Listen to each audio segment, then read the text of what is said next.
Second day मां ब्रह्मचारिणी। नवरात्र में आदिशक्ति माता विंध्यवासिनी के 9 रूपों की आराधना की जाती है।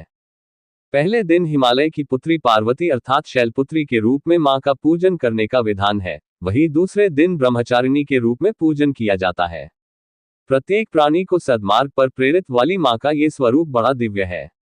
माता सफेद वस्त्र धारण कर एक हाथ में कमंडल और दूसरे हाथ में माला लिए हुए सभी के लिए आराधनीय है। विंध्य और मां गंगा के तट पर विराजमान मां विंध्यवासिनी ब्रह्मचारिणी के रूप सभी भक्तों का कष्ट दूर करती है। अनादिकाल से आस्था का केंद्र रहे विंध्याचल में विंध्य पर्वत व पवन पावनी मां भागीरथी के संगम तट पर विराजमान मां विंध्यवासिनी का दूसरे दिन ब्रह्मचारिणी के रूप में पूजन व अर्चन किया जाता है। विंध्य क्षेत्र में मां को विंध्यवासिनी अर्थात विंध्यवासिनी के नाम से भक्तों के कष्ट को दूर करने वाला माना जाता है। प्रत्येक प्राणी को सद्मार्ग पर प्रेरित करने वाली मां ब्रह्मचारिणी सभी के लिए आराध्य है। 9 दिन में मां सभी भक्तों के मनोकामना को पूरा करती है। इस गृहस्थ जीवन में जिस जिस वस्तुओं की जरूरत प्राणी को होता है वह सभी प्रदान करती है। नवरात्र के दूसरे दिन मां की षोडशोपचार पूजा अर्चना कर जप करने वाले भक्तों की सारी मनोकामना पूरी होती है। भगवान शिव को पति के रूप में प्राप्त करने के लिए मां ने घोर तपस्या की थी, जिससे इनका नाम तपस्याचारिणी अर्थात ब्रह्मचारिणी पड़ा है। नवरात्र के दूसरे दिन माता विंध्यवासिनी के दर्शन करने के लिए भक्तों का तांता लगा है। आदि शक्ति मां विंध्यवासिनी के दर्शन के लिए भक्त पिछले कई सालों से धाम में आते रहे हैं। दूर दराज से आने वाले बहुत से भक्त 9 दिनों तक विंध्याचल क्षेत्र में ही निवास कर मां की आराधना पूरे तन मन से करते हैं, जिससे प्रसन्न होकर मां उनकी सभी मुरादें पूरी करती है। धाम की व्यवस्था को लेकर भक्त बहुत खुश हैं। नवरात्र में 9 दिन मां के अलग अलग रूपों की पूजा कर भक्त सभी कष्टों से छुटकारा पाते हैं। माता के किसी भी रूप में दर्शन करने मात्र से प्राणी के शरीर में नई ऊर्जा, नया उत्साह व सद्विचार का संचार होता है। मां के धाम में आने के बाद मां की मनोहारी दर्शन कर भक्तों को परम शांति मिलती है। बाइट पंडित राजन मिश्र, विद्वान आचार्य। बाइट श्रद्धालु। मैं पंडित अखिलेश चंद्र मिश्रा, राजन गुरु, विंध्याचल धाम।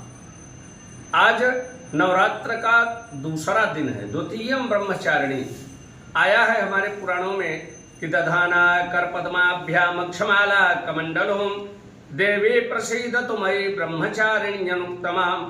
ब्रह्मचारिण्यमुत्तमा ब्रह्मचारिणी के रूप में आज के दिन भक्त भगवती का पूजन करते हैं। जहाँ ईशान कोण में कलश की स्थापना किए हैं, आज वहाँ षोडशोपचार माता का भक्त पूजन करें और श्वेत वस्त्र भगवती को धारण कराएं, क्योंकि इनका बड़ा ही सुंदर स्वरूप है।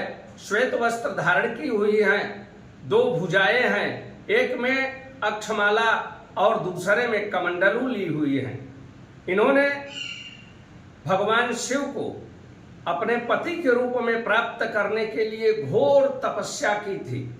इनके तपस्या करने से पूरे ब्रह्मांड में हाहाकार मच गया था, जिसके कारण इन्हें तपस्चारिणी ब्रह्मचारिणी के नाम से जाना जाता है। तो इसलिए भक्त वहां श्वेत वस्त्र चढ़ाएं और वहां मालपुए का भोग लगा करके ओम ऐं ह्रीं श्रीं ब्रह्मचारिण्यै नमः इस मंत्र का 27 माला जप करें तो उनकी समस्त मनोकामना पूर्ण हो जाती है। और जिनके कुंडली में मंगल की महादशा खराब हो, आज पूजन करने मात्र से वह दशा भी शुभ फल देने वाली हो जाती है।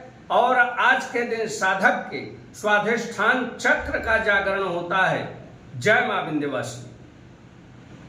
बहुत काफी भीड़ है, लाखों लाख की भीड़ है। अब यहाँ भी बहुत 2 घंटा लाइन में लगने के बाद अभी पूजा करके नीचे उतरे हैं। अब इसके बाद चित्रकूट हम लोग जाएंगे। कैसा लग रहा है यहाँ पर आके? बहुत अच्छा लगा। प्रशासन का भी बहुत सुविधा है, देख रेख कर रही है। माँ की दरबार लगातार 3-4 सालों से आ रहा है।